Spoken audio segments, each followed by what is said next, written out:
હાય હા કરીએ તો ત્યાં સુધી આપણે બધા ઉઠી જશું. હા હું ઝૂકીશ છું. ગોપી કે અમારા ગામની અંદર નંદ બાવાને ત્યાં લાલાનો જન્મ થઈ ગયો છે. એના જોશ જોઈ ને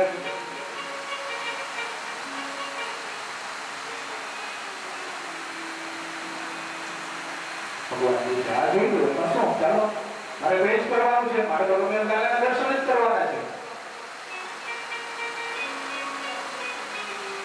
કહે છે ચાલો ચાલો મારી સાથે.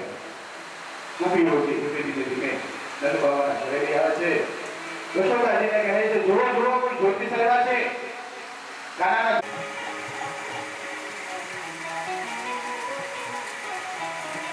બધા પ્રયોગ કરી લીધા છતાં પણ કઈ નિર્ણય નથી આવતો. યશોદાજી બહાર નીકળીને આવીને પેલી ગોપીને પૂછે છે ઓલા મહારાજ આવ્યા છે ને પૂછી જોતો કે કોઈ નજર ઉતારે છે. મારા કાનાને ભયંકર નજર લાગી ગયો એવું મને લાગે છે. ગોપી આવીને શિવજીને પૂછે છે મહારાજ તમને નજર ઉતારતા આવડે છે? શિવજી કે મને તો આ નજર ઉતારતા આવડે છે. આ બધે તો ભેગા લઈને ફરું છું. લાવ હમણાં ફટાફટ એની નજર ઉતારતો.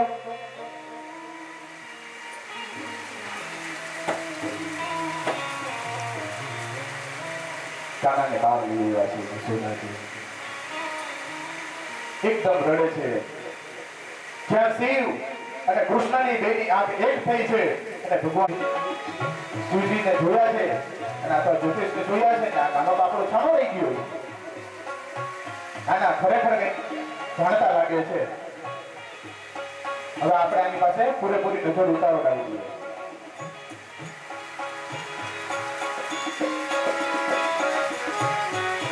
ઉડાડતો શિવજીને નમસ્કાર કરે છે. શિવજી છે કાનાને નજર કરે છે.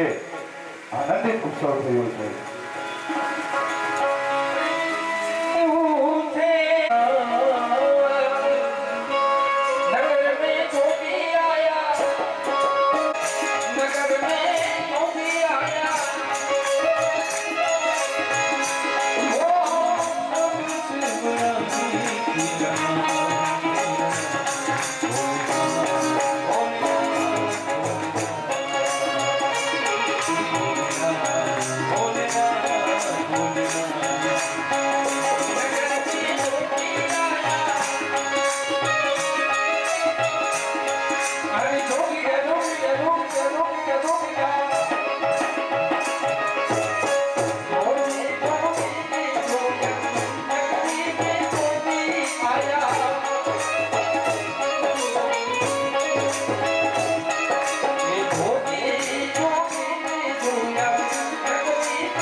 યશોદા માતાજી કહે છે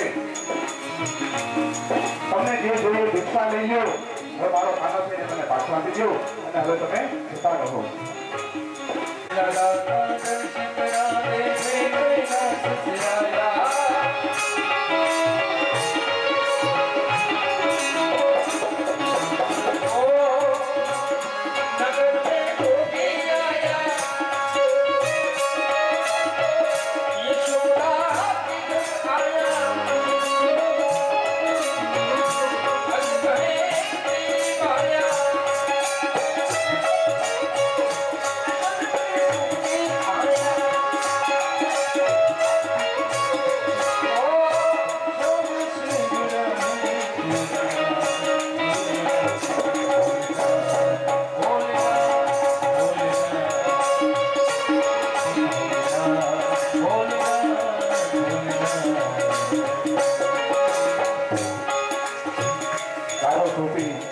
ભગવાન સર્જાએ સમાધિ લગાવી છે.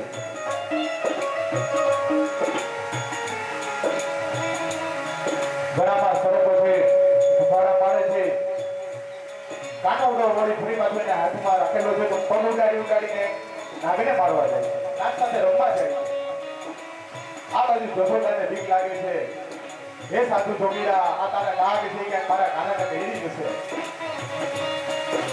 મહાદેવ કે તમે ચિંતા કરો નામ નથી જ બનવાનો છે. હવે તમે એને પકડી રાખો, હું આની પ્રદક્ષિણા કરી દઉં.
ભગવાનનું નામ પુકારતા પુકારતા ફરી પાછા દસમાં બદલાયા છે.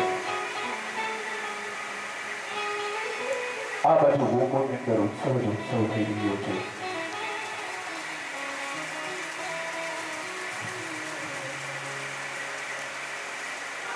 સૌજી પણ આનંદ પામ્યા છે, માં જશોદાજી પણ આનંદ પામ્યા છે અને બાલકૃષ્ણ પરમાત્મા અતિ આનંદ પામ્યા છે.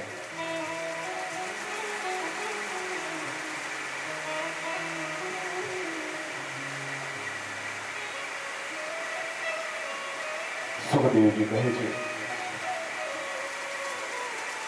હે રાજા પરીક્ષિત, ગોવાળિયાએ ગોકુળની રક્ષામાં નંદ બાવા કંસને એનો વાર્ષિક કર આપવા માટે ગોકુળથી મથુરા મોકલ્યા છે. ખંડિયા રાજા છે, બધા પાસેથી વસ્તુઓ ઉઘરાવે છે.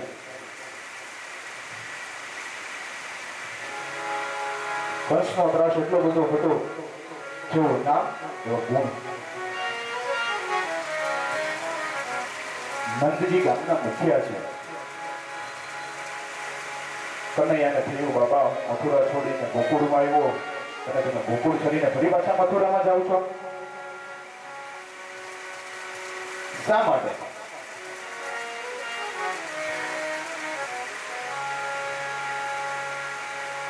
પરમાત્મા વધારે પછી અહંકારને ક્યાંય સ્થાન દેતું નથી.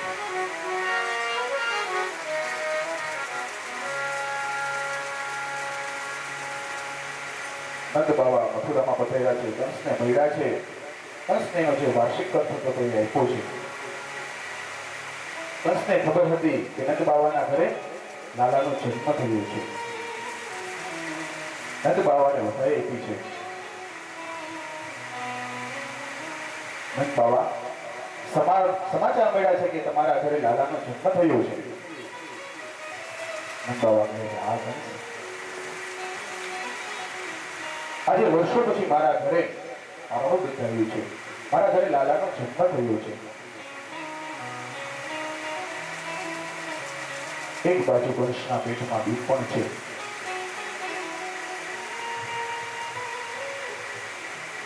એક બાજુથી વધારે આપે છે.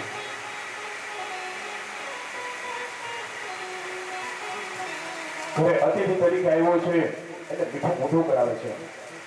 લ્યો નંદ બાવા, તમારા ઘરે દીકરાનો જન્મ થયો છે તો મીઠું મોઢું તો કરાવવું પડે ને.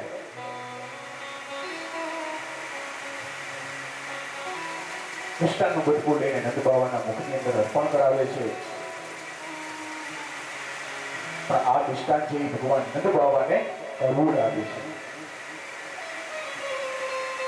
કંસનું છે. કડવું લાગે છે.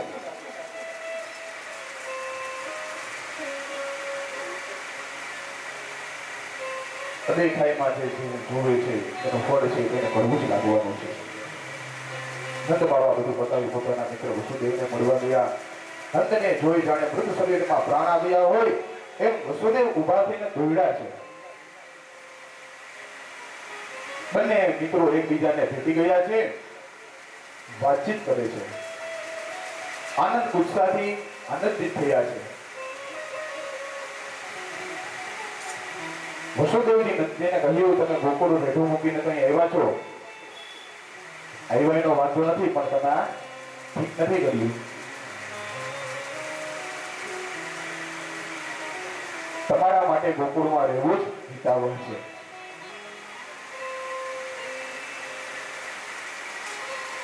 તમે જલ્દીથી ફરી પાછા ગોકુળમાં જતા રહો, કારણ કે અહીંયા વહેલા મોડું ઉત્પાદ થવાની શરૂઆત થવાની છે. જ્યારથી યોગમાયાના વચન કંસે સાંભળ્યા છે ત્યારથી એના જીવને અશાંતિ થઈ છે.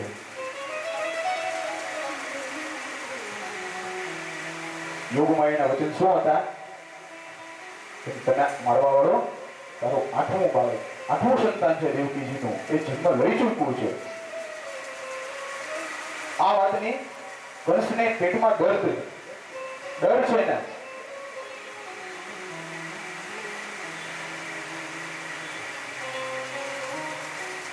બધા સૈનિકોને કહે છે એટલી આપણે ચોકી રાખી તો પણ મને મારવા વાળો છે એ છટકીને જતો રહ્યો છે. હવે શું કરવું?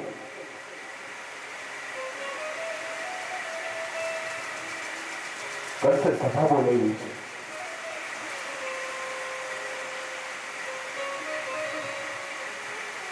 રોગ અને શત્રુ આ બેને ક્યારે આપણે નાના સમજવા જોઈએ નહીં.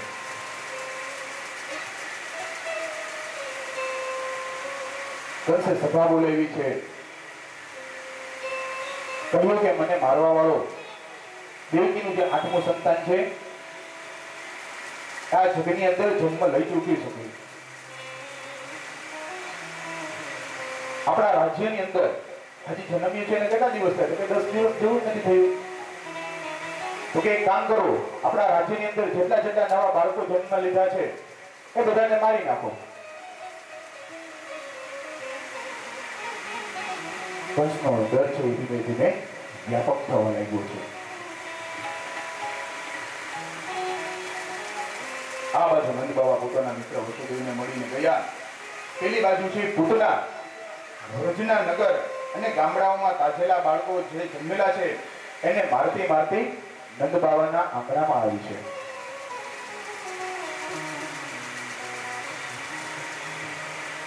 હવે પૂતનાનું સ્વરૂપ જ એવું હતું. જો એવા સ્વરૂપે જતી રહે તો પકડાઈ જાય. એને એક સુંદર સ્ત્રીનું રૂપ ધારણ કર્યું છે.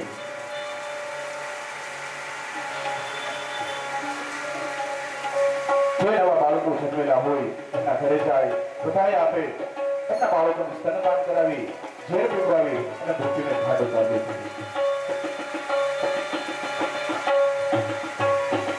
નંદ બાબાના ઘરે છે, ગામમાં આવીને વિચાર કરે છે.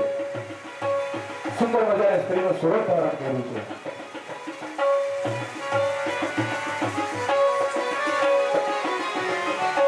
આવી સરસ મજાના સ્ત્રીનું રૂપ ધારણ કર્યું છે. બધી ગોપીઓ જોવે છે કે આટલી સુંદર સ્ત્રી કોણ છે? આપણા ગામમાં તો આવું કોઈ છે નહીં. બધી પૂછવા લાગી છે, તમે કોણ છો? તમે કોણ છો? હું તો ઈશ્વરની બેન છું, લાલાની માસી છું. ગોપીઓ કે ઠીક, તમે જમલું જોવા લાગુ છો. કે હા, કાનાનો જન્મ થયો છે, બધાઈ દેવા માટે થઈને હું આવી છું.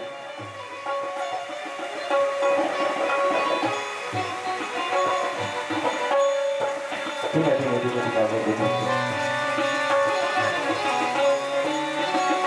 ગોપીઓને પૂછે છે કે નંદ બાબાનું ઘર ક્યાં છે? ગોપીઓ કે જો પેલા બે યમલના જે વૃક્ષ દેખાય છે એ છે નંદ બાબાનું ઘર છે. પૂતના ત્યાં ધીમે ધીમે કરતી એમના ઘરે પહોંચે છે. નંદવાળાના ઘરની અંદર પ્રવેશ કરી જાય છે. આ બાજુ માતા યશોદાજી છે એ ભગવાન કાનાને ખોળામાં બેસાડીને રમાડે છે.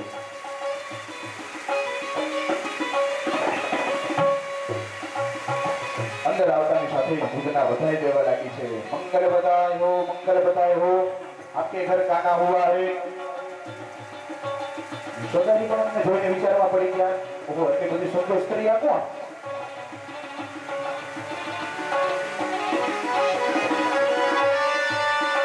યશોદાજી પણ વિચાર કરવા લાગ્યા. કાનોડો માતાજીના ખોળામાં હું તો સમજી ગયો કે આવતીથી તું જે માને ને એનું સ્વાગત તો મારે કરવાનું છે, તારે નથી કરવાનું માં.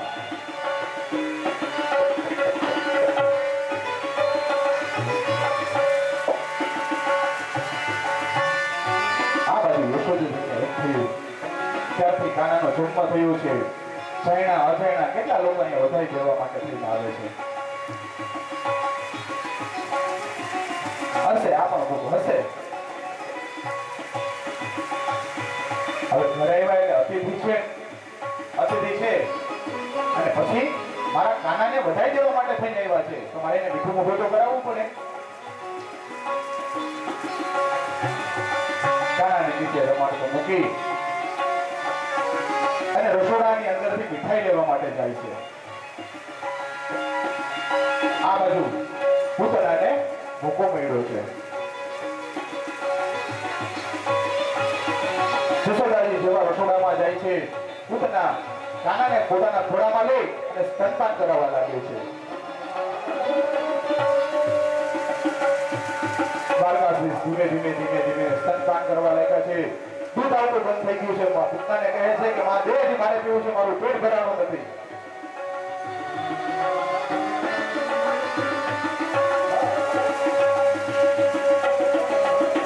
પૂતના આ બાજુ લાડુ પાડવા માંડી છે. મુંચતા મને છોડી દે. ભગવાન આ બાજુ એના પ્રાણ ખેંચવા લાગ્યા છે. પૂતના લાડુ પાડે છે. મુંચતા મને છોડી દે. કઈ સ્ત્રીમાંથી પોતાના અસલ સ્વરૂપની અંદર પ્રગટ થઈ પૂતના વિરાટ સ્વરૂપ ધારણ કરી પાણી થઈ જઈ ભગવાનને એવા પ્રાણ ખેંચ્યા અંતે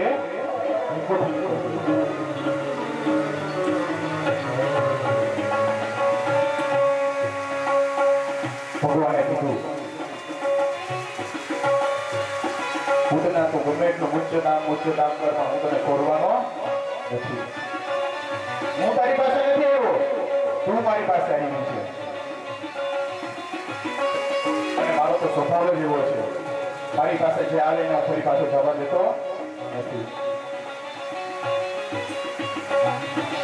હવે તું મારી પાસે આવી છે તો તારી મુક્તિ છે એ નિશ્ચિત છે. અને હું જો એકવાર હાથ પકડી લઉં ને તો હાથ ક્યારેય મૂકતો નથી.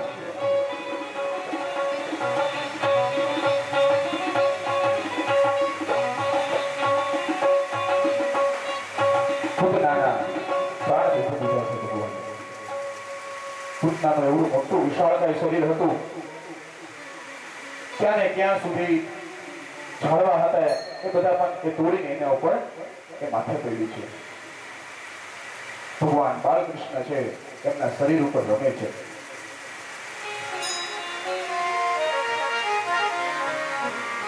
યશોદાજી ગોપીઓ બધી દોડતી આવે છે.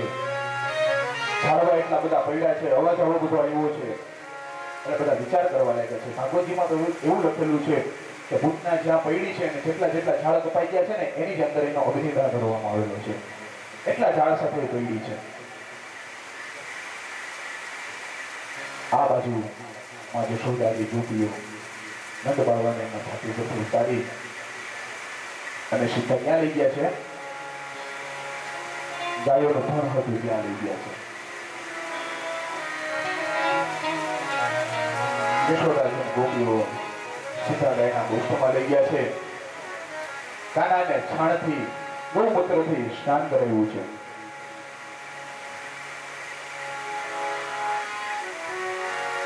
આખા શરીરે ગાયનું છાણ લગાડી દીધું છે. ગૌમૂત્રનું લેપન કર્યું છે અને ગાયના પૂંછડાને માથાથી પગ સુધી ફેરવ્યા છે. જમણા જળથી ભગવાનને સ્નાન કરાવ્યું છે. ભગવાનનો એક એક નામ લઈ પવિત્ર અબિલ વડે કનૈયાના એક એક અંગને સ્પર્શ કરતા કરતા એની રક્ષા કરી છે. ઋષિકેશ ભગવાન તારી ઇન્દ્રિયથી રક્ષા કરે, નારાયણ ભગવાન તારી પ્રાણથી રક્ષા કરે, શ્વેત દીપપતિ તારા ચિત્તથી રક્ષા કરે, ભગવાન યોગેશ્વર તારા મનની રક્ષા કરે, કૃષ્ણગર્ભ ભગવાન તારી બુદ્ધિની રક્ષા કરે, રમતો હોય ત્યારે ગોવિંદ તારી રક્ષા કરે, સૂતો હોય ત્યારે માધવ તારી રક્ષા કરે, અને જ્યારે હરતો ફરતો હોય ત્યારે વૈકુંઠ નારાયણ તારી રક્ષા કરે, બેઠો હોય ત્યારે લક્ષ્મીપતિ ભગવાન વિષ્ણુ તારી રક્ષા કરે, જમતો હોય ત્યારે યજ્ઞ નારાયણ ભગવાન તારી રક્ષા કરે. આ રીતના ગાયના પૂંછડાને ભગવાનના મસ્તકથી લઈ ચરણ સુધી ફેરવતા જાય છે અને એક એક ભગવાન પાસે વરદાન માંગતા જાય છે. આ 8 શ્લોકની અંદર પૂતનાષ્ટક આપેલું છે. જે કોઈ પણ નાના બાળકને ભયંકર નજર લાગી હોય અથવા બહુ બીમાર રહેતું હોય અને નિત્ય જો એ બાળકને ગાયના પૂંછડાથી એક એક મસ્તકથી ચરણ સુધી આ પૂતનાષ્ટકનો પાઠ કરે, એ બાળક છે એ તાત્કાલિક સાજુ થઈ જાય છે, એની નજર છે દૂર જતી રહે છે. ભાગવતજીની અંદર આનું પ્રમાણ આપેલું છે.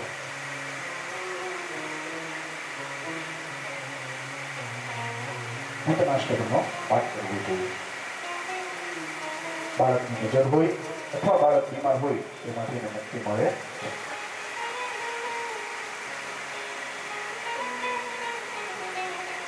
ભગવાન નારાયણે સૌથી પહેલી પૂતનાનો ઉદ્ધાર કર્યો છે. અને આમ પણ બેનની ઘરે દીકરાનો જન્મ થઈ ગયો હોય તો મામા છે એ ભાણિયાને એક એક રમકડું મોકલા કરે. પેલું રમકડું જે હતું એ કંસે મોકલાયું તો ખરી, પણ કાનમાં તો બહુ તોફાની હતો એટલે પેલું રમકડું જોઈને તોડી નાખ્યું.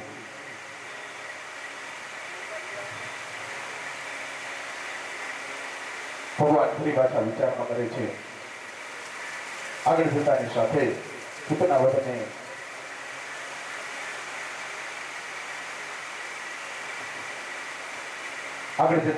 ભગવાન છે હવે એને પડખું ફેર્યું છે.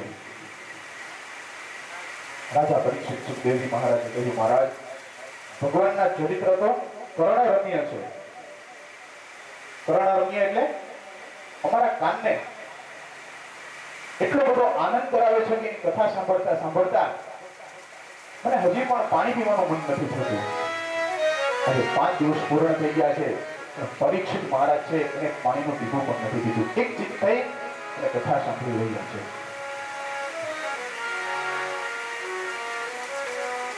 ભગવાનના ચરિત્રોની કથા સાંભળી સુખદેવજી મહારાજ આગળની કથા સંભળાવે છે. રાજન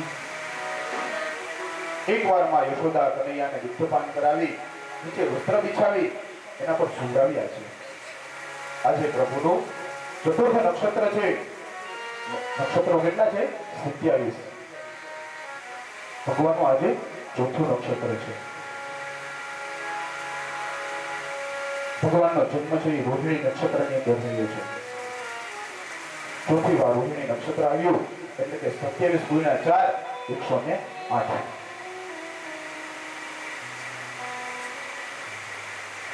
ભગવાન છે આજે 108 દિવસ.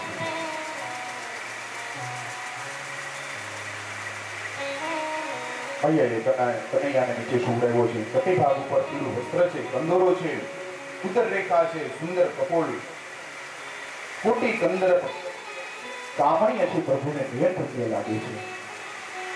ભગવાનને સુંદર મજાનો આભૂષણથી શણગાર કરવામાં આવ્યો છે.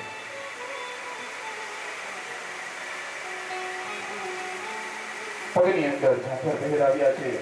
સતત હલવાના કારણે ડુકરનો અવાજ આવે છે.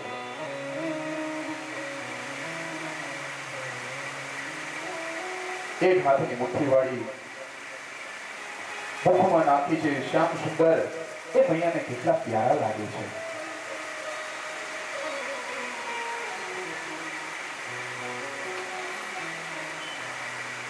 એમાં માની સામે જોતા જોતા કનૈયાએ હૃદયથી પેલું પડખું ફેર્યું છે. પેલું પડખું ફેર્યું માં યશોદાજીએ જોયું અને માં યશોદાજી એકદમ આનંદમાં આવી ગયા છે. જોર જોરથી રાડો પાડવા માંડ્યા છે. કનૈયાએ પડખું વીડલું, કનૈયાએ પડખું વીડલું. ચાલો ઉત્સવ મનાવીએ. કનૈયાએ પેલું પડખું પહેરવું, એમાં પણ માતા યશોદાજીએ ઉત્સવ મનાવ્યો છે. ગામને ધુવાડા બંધ જમણવાર કરાવ્યો છે. ફરી પાછું નંદ બાવાએ ગાયોનું દાન બ્રાહ્મણો નાખ્યું છે. મારા કનૈયાએ પહેલી વખત પડખું પહેર્યું છે. માતાને ખાલી પડખું પહેર્યું છે એનો પણ એટલો આનંદ, એટલો હર્ષ ઉલ્લાસ છે. બ્રાહ્મણને બોલાવ્યા છે, મંગળ વાજા ગાવા લાગ્યા, સ્તુતિપાઠ કરવા લાગ્યા છે. બ્રાહ્મણોએ ભેદ ખુશ કર્યું છે. એક સુંદર પાત્રમાં શ્રી બાલકૃષ્ણને પધરાવ્યા છે. બ્રાહ્મણો જન્મના જળથી શ્રી કૃષ્ણ ભગવાન ઉપર અભિષેક કરી રહ્યા છે.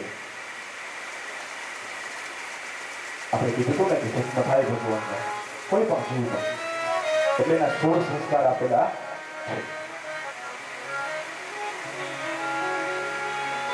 પહેલો અને છેલ્લો જે સંસ્કાર છે એ ઈશ્વરના હાથમાં છે.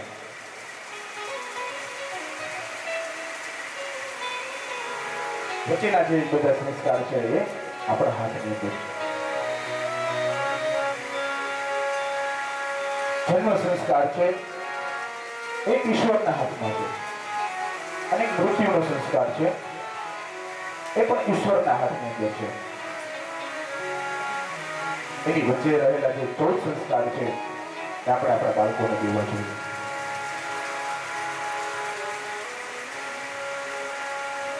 પણ અહીં તો નંદ બાબા અને જશોદાજી એટલા બધા ખુશ છે. કાનુડો એક એક અંગ હલાવે છે ને તો એના માટે પણ ઉત્સવ કરે છે. બ્રાહ્મણો આવ્યા છે, વેદ ઘોષ કર્યા છે, અને સૌ પ્રથમ પહેલા જમના જળથી ભગવાનને આજે સ્નાન કરાવવાનું છે. જમના જળમાં કેશર ધોઈ સ્નાન કરાવો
એક જ છે.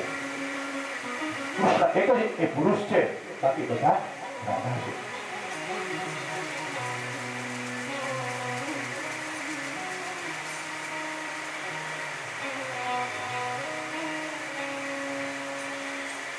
આ બાજુ ભગવાન દ્વારકાધીશ ધીમે ધીમે ધીમે લાલો છે પોતાનું વજન વધારતો જાય છે. જાણે વજન વધવા લાગ્યું છે. તૃણાવટ વટોળિયાનું સ્વરૂપ લઈને આવ્યો છે. ભયંકર વાવાઝોડું શરૂ થયું. થોડી વારમાં તો તૃણાવતે આખા ગોકુળને ઘેરી લીધું. ધૂળની ડબરી ઉડવા માંડી, સાથે સાથે તણખલાઓ પણ ઉડવા માંડ્યા.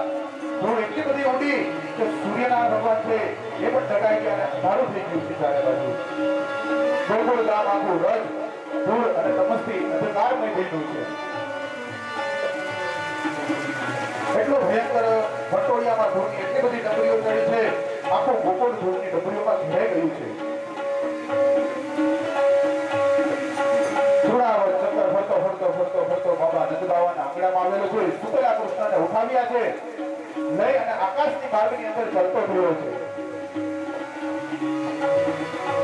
લોકો પોતપોતાના ઘરની અંદર જવા લાગ્યા છે, દરવાજા બંધ કરી દીધા છે.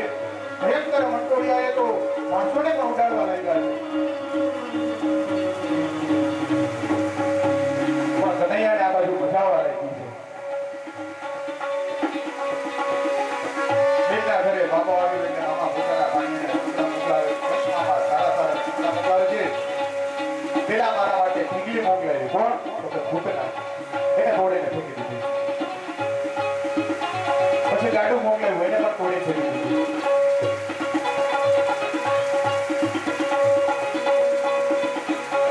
હવે મામાએ મારા માટે વિમાન ભેગ્યું છે. થોડા વાર કનૈયા ઉપર ને ઉપર લઈ જાય છે. કનૈયાને મજા આવે છે. હજી ઉપર હજી ઉપર હજી ઉપર એ રીતના ઉપર ઉપર ઉપર ઉપર લેતા જાય છે. ભગવાન એમાં પણ એની પરીક્ષા કરે છે. તું મને ક્યાં સુધી ઉપર લઈ જઈશ? બલિના ઉપર મેં અભિમાન ઉતારી દીધું છે. બે ડગલામાં તો મેં આખું એનું બધું સર્વસ્વ ને પૂર્ણ સ્વરૂપે મેં બધું એનું લઈ લીધેલું છે. તું મને ઉપર ક્યાં સુધી લઈ જઈશ?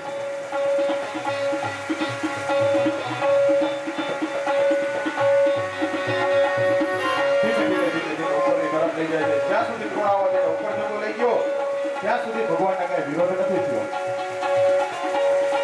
પણ હવે તૃણાવતે શું વિચાર્યું કે આના વટોળિયા સ્વરૂપે મથુરાની અંદર લઈ જાઓ. તૃણાવતે આડી દિશામાં ગતિ કરવાનો વિચાર કર્યો ને એટલે ભગવાને કહ્યું, ભલા માણસ, કાં તો ઉપર જા અને કાં તો તું નીચે આવ.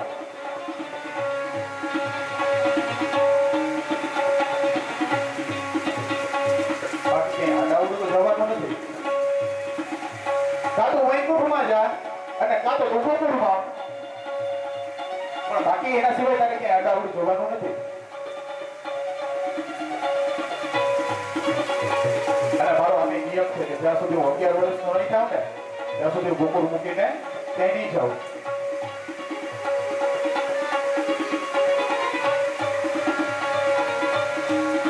ભગવાને 11 વર્ષ સુધી ગોકુળને ભૂમિને છોડવાનું વચન લીધેલું છે. 11 વર્ષ સુધી આ ગોકુળની ભૂમિ છોડી. આ બાજુ શ્રી કૃષ્ણ ભગવાન ધીમે ધીમે ધીમે ધીમે ફરી પાછું વજન વધારવા લાગ્યા છે. તૃણાવતનું મંટોળિયાનું વજન ઘટવા લાગ્યું છે અને બંને નીચે પડવા લાગ્યા છે. ભગવાને વિચાર કર્યો, અંતે મતી સા ગતિ. અંતે જેવી મતી હતી એવી અંતે ગતિ થઈ છે. શિલાનો વિચાર કરતા હતા. ભગવાને એને પેલી શિલા ઉપર જ પછાડ્યો અને તૃણાવતના પ્રાણ ચાલ્યા ગયા છે. તૃણાવતનો પણ ભગવાને ઉઠાવી દીધો છે.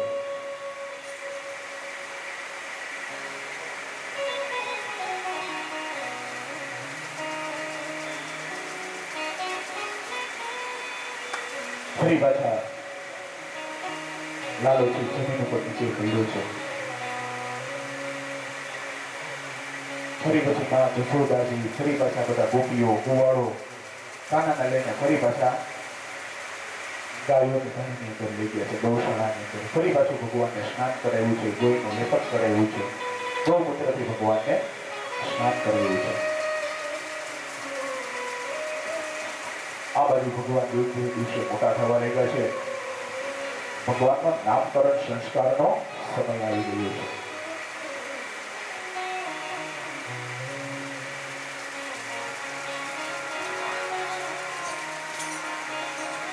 માણસ જેવું બાળકનું નામ રાખે ને એ પ્રમાણે એને ગુણની પ્રાપ્તિ થાય છે. ભગવાનના નામનો જ મહિમા છે. હરિ તારા નામ છે હજાર, કિયા નામે લખવી ગંગોત્રી.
સાચા ભાવથી જે બોલાવે એ એનું ઘર છે.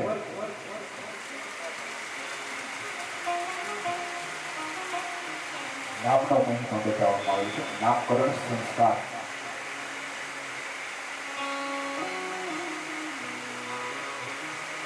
આગળની કથામાં પણ આપણે જોયું બધામાં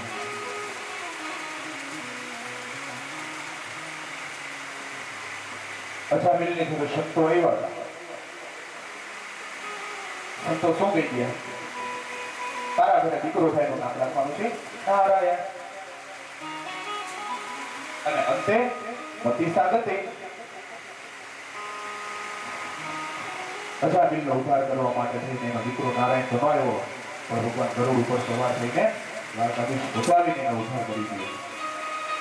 નામ છે એનો મહિમા બતાવવામાં આવેલો છે. એટલા માટે એક નામકરણ સંસ્કાર બતાવવામાં આવેલા છે.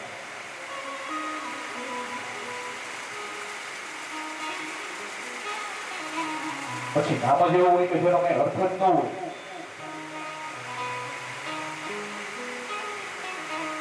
એનો તો પછી કેવી રીતના કરવું?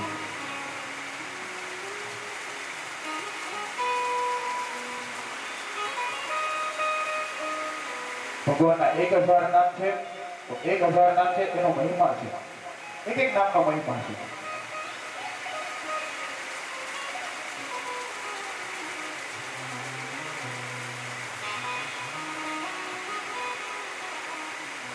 પોરબંદરની અંદર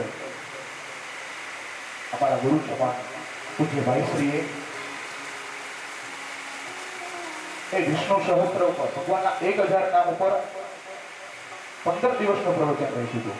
એક એક નામનો મહિમા સમજાવેલો છે. ભગવાનના 1000 નામ છે એ એક 1000 નામનો અર્થ છે. પણ આપણે તો આપણા છોકરાઓના નામે એવા જ પાડીએ જેનો કઈ અર્થ જ નથી. હવે નામ રાખ્યું કોઈ છોકરીનું ટ્વિંકલ,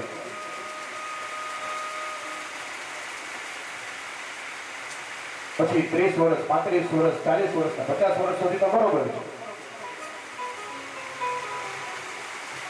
પછી ડિંકલબા કેવા, જો પેલા ડિંકલબા જાય છે,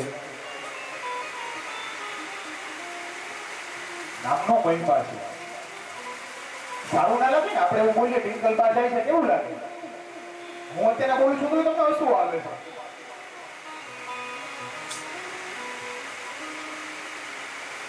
જે નામ છે એનો ગુણધર્મ છે અને જે નામ છે એનો મહિમા છે.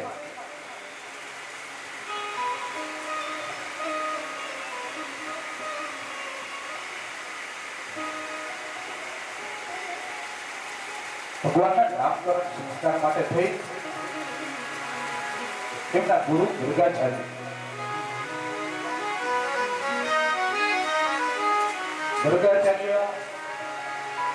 એ લોકોના કુળગુરુ હતા, પણ રહેતા હતા મથુરામાં.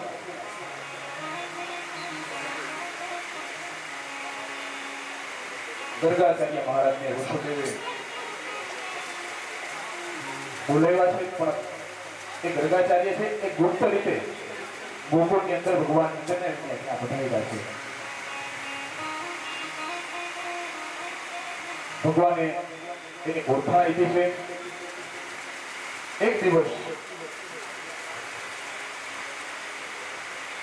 કનૈયો છે એ ગોપીનાથ એની અંદર માખણ ખાવા માટે જાય છે.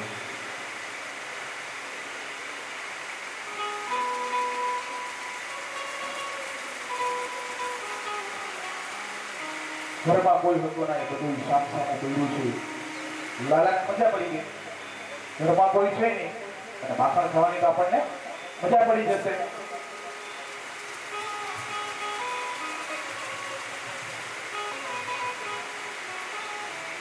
સૌથી પહેલું માટલું ભગવાને ખોલ્યું છે અને માખણ ચાખ્યું. તાજો મજાનું માખણ ભેણું છે. સખાઓને મોટેથી ઘટા પાડીને પોતાની પાસે બોલાવે છે. અરે એ સુદામા, એ શ્રીદામા, એ મધુમંગલ,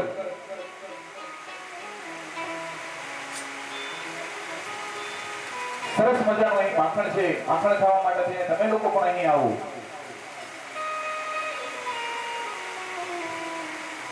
એ સમયે પણ ભગવાન સુદામાને, શ્રીદામા અને મધુમંગલ આ ત્રણ એના પ્રિય સખા છે.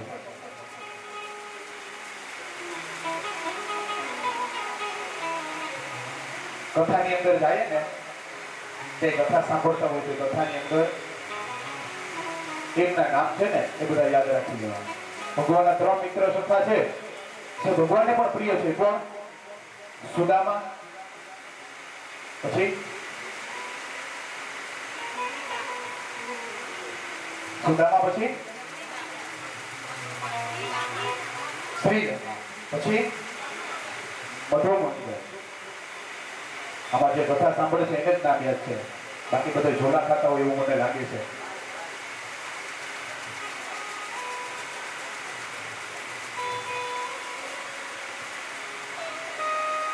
ભગવાનના ત્રણ પ્રિય સખા છે, સુદામા, શ્રીદામા અને મધુમંગલ. એ ત્રણેયને પણ માખણ ખાવા માટે થઈને ભગવાન બોલાવે છે. આજે તો આનંદની ઘડી છે, ઘરમાં કોઈ છે નહીં, બસ આપણે જ છે. સૂર્ય વિદ્ય પ્રસારણ મંડળના સૌ સભ્યો આજે માખણ ખાવા માટે થઈને એના પેટની અંદર જુદી જુદી પ્રકારની આગો લાગી છે. બધાને મજા પડી ગઈ છે કે આજે પેટ ભરીને આપણે માખણ ખાવાનું છે.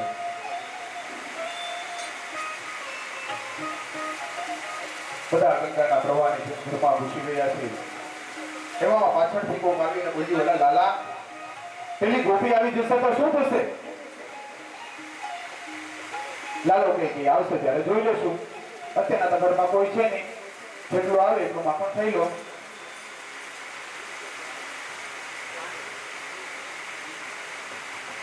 બધા દોડી દોડીને આવ્યા છે, માખણ ખાવા લઈ જશે. પ્રભુએ પોતાના નિયમ મુજબ પગમાં મેં પહેર્યું નથી. વૃંદાવનમાં રહ્યા ત્યાં સુધી ભગવાને પગમાં પગરખા નથી દીધા. એકવાર માં યશોદાએ કહ્યું પણ ખરું, "લાલા, પગમાં મેં તું પહેરતો ખરા, ક્યાંક તને કાંટો લાગી જશે, ક્યાંક તને કંકણ લાગી જશે."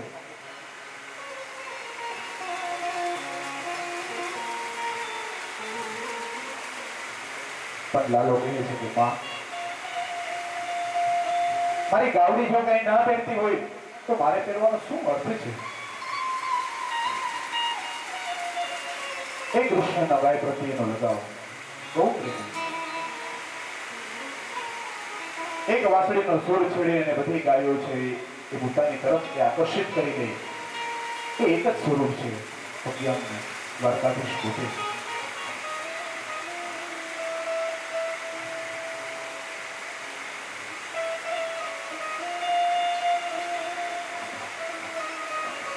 યશોદામાં કહે છે, "કાના તું કાનાજી ના પાડે છે, મારી ગાયો કઈ ના પહેરે તો મારે પણ પહેરવું નથી." નીતમ યદિનવનીતમ નીતમ નીતમ ચકિન્તે આદવતાવિદભુમો માધવ માધવ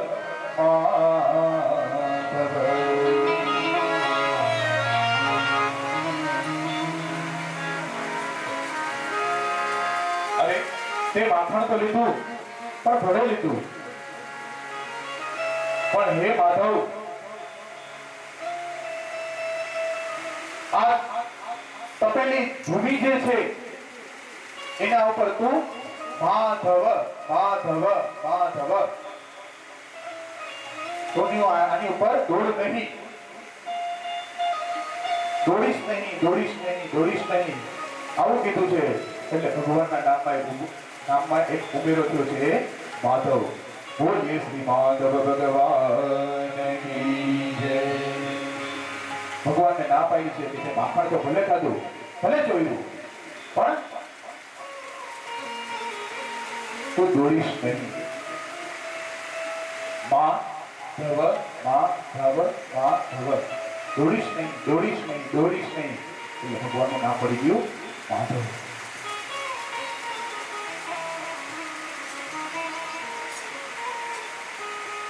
ભગવાનની આવી પવિત્ર લીલાઓ છે.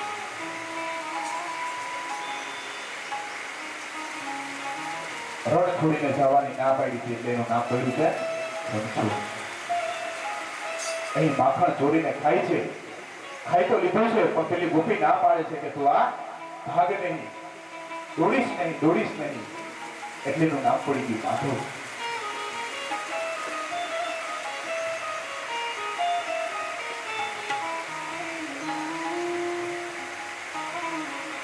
આપણે તો કેટલા બધા ભાગ્યશાળી છે. એ માધવનું સ્થાન છે, પણ એ પણ આપણા ક્ષેત્રમાં છે.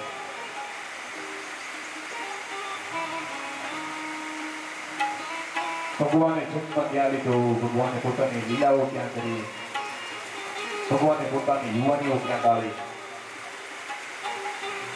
અને અંત સમયે ભગવાન ફરી પાછા આવ્યા તો આપણા ક્ષેત્રમાં. જે ભૂમિની અંદરથી ભગવાન પોતે સ્વધામ બતાવ્યા હોય એ ભૂમિ કેટલી પવિત્ર હોય.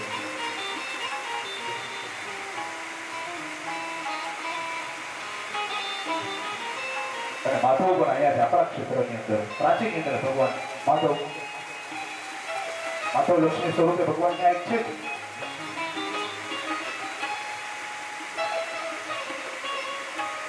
મહાભારતની કથાની અંદર આપણે સાંભળ્યું હતું ને 56 કોટી યાદવોની મુક્તિ થઈ. કઈ રીતે? કે ત્યાં પ્રાચીનની અંદર કરેલી છે ભગવાને. એટલે તો પ્રાચીનનું મહત્વ છે. 100 વાર કાશી અને 1 વાર પ્રાચીન.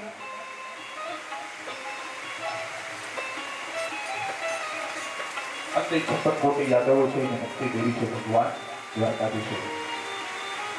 અને માધવ સ્વરૂપે ભગવાન ત્યાં બિરાજમાન થયા છે.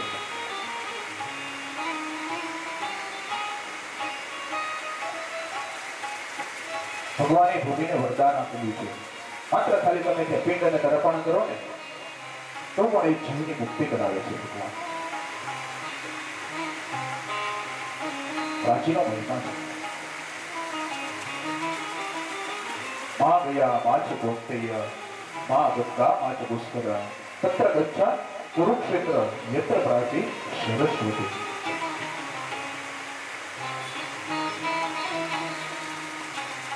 સરસ્વતી નદીનો કાંઠો છે. એ સરસ્વતી પણ પાછી દેવી છે પૂર્વવાહિની. સૂર્યની સામે ચાલે છે નદી. પૂર્વવાહિની છે. એ નદીની અંદર તમે સ્નાન કરો એટલે બ્રહ્મ હત્યા અને પુત્ર હત્યાના પાપમાંથી મુક્તિ મળે છે.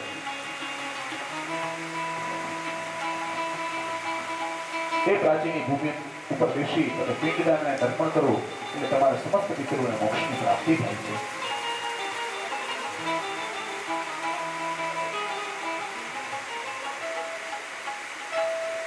એવી આ પવિત્ર એવી માધવની ભૂમિની અંદર ભગવાન ભાલકાવાળાની ભૂમિ ઉપર આપણને આ કથા કરવાનો અવસર પ્રાપ્ત થયો છે.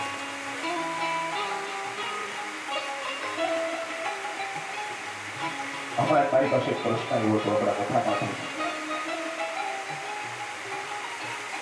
કે પિતૃઓ નડે છે કે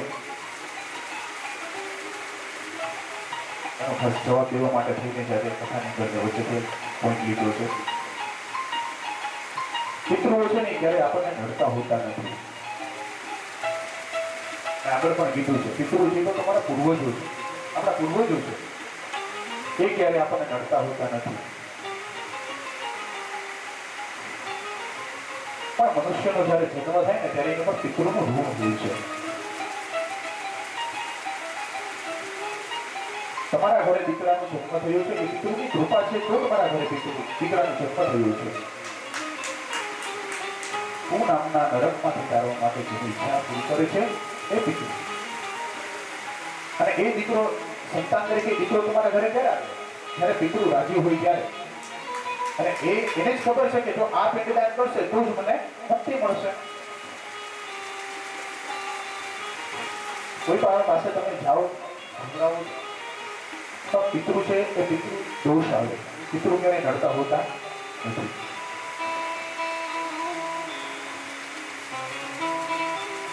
એનું રૂમ છે આપણી ઉપર. આ પછી જોવડાવા જાવ એટલે કે તમને પિતૃ દોષ છે, પિતૃ નડે છે એમ કે એટલે તમારે પિતૃ કાર્ય કરવું પડશે. પછી જો મારા તમને સીધી રીતના સમજાવવા છે ને તો તમે ના સમજો. તમે તો બધે સમજદાર છો, તમને નથી કહેતો. જનરલી વાત છે. પણ શાસ્ત્રની અંદર એવું લખેલું છે દર 3 વર્ષે એક વખત પિતૃ કાર્ય શ્રાદ્ધ કર્મ કરવું. દર 3 વર્ષે એક વખત શ્રાદ્ધ કર્મ કરવું. તમારા રાજી ખુશી જે કોઈ કરાવે એવું નથી. પછી મારા શું કે તમને નડે છે અને બધા હોય છે કેવી સ્વરૂપે? વાલી સ્વરૂપે હોય છે.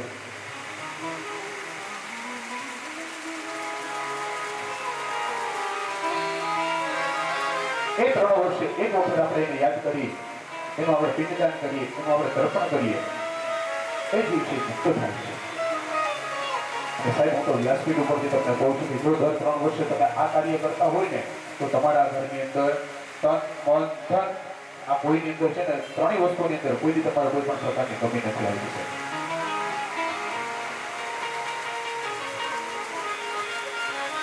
અને દેવો પણ કહે છે કે જો પિતૃ આપી શકે ને એ દેવ ના આપી શકે. દેવ રાજી થાવ તો તમે માંગે એટલું આપે, પણ જો પિતૃ રાજી થઈ જાય તો એ અભય કરી દે. એ તાકાત પિતૃની અંદર બતાવવામાં આવી છે. દર 3 વર્ષે પિતૃ શ્રાદ્ધ કર્મ કરવું જોઈએ, પિંડદાન કરવું જોઈએ, તર્પણ કરવું જોઈએ.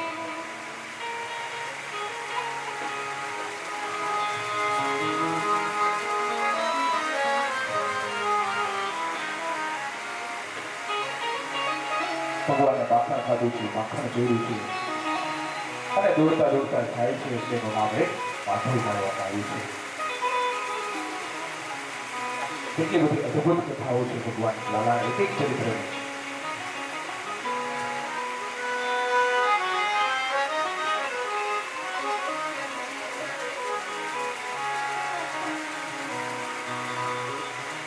એક દિવસ જાય છે એવા સખીઓની સાથે ભરતા ભરતા ભગવાન નાના હતા એટલે રમે છે. રમતા રમતા એને રોજ ઉઠાવી છે અને પોતાના મુખમાં મૂકી દીધી છે. પૃથ્વીના આમંત્રણથી ભગવાન પૃથ્વી ઉપર પધાર્યા છે. કારણ કે પૃથ્વી ગાયનું રૂપ લઈને દેવતાઓની સાથે ભગવાનને પ્રાર્થના કરવા માટે ગયા હતા. હે પ્રભુ, તમે આ પૃથ્વી ઉપર તમે જન્મ લો. ભગવાન પૃથ્વી પર આવ્યા ત્યારે પૃથ્વી ઉપર કંઈક તો લેવું જોઈએ ને. કોકના ઘરેથી આમંત્રણ હોય, પધરામણી હોય, પણ પૃથ્વીના અંશ રૂપે એ ભગવાને પાછી લીધી છે. પૃથ્વી દેવીને પ્રસન્ન કર્યા, એ દ્વારા ભગવાને પૃથ્વીના અંશને ધારણ કર્યું.